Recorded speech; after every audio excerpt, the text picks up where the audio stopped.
Today, we know state lawmakers will pick up their debate over redistricting. This is during day 2 of a special session. WSMV4's Jorlyn Bukovac is live this morning, breaking down where things stand. Jorlyn.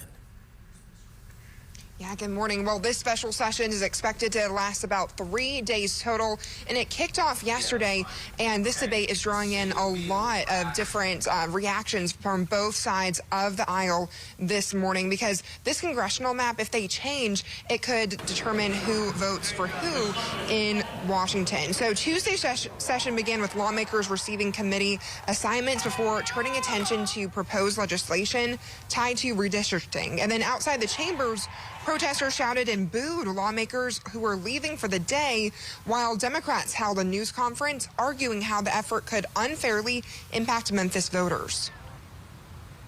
In Tennessee, we like doing things the Tennessee way. This isn't what this is. This is an attempt to just grab numbers. Meanwhile, Republicans say they trust the legislative process and say no decisions have been finalized. I'm not upset. I'm not worried. I have a lot of confidence in our legislature.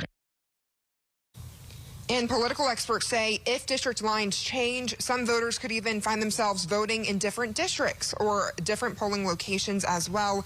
Again, no official congressional map has been released at this time, but this discussion is expected to happen again today and tomorrow as well. And we'll be over here at the Capitol and we'll let you know what happens. But for now, reporting live in Nashville, I'm Jorlyn Bukovac, WSMV4.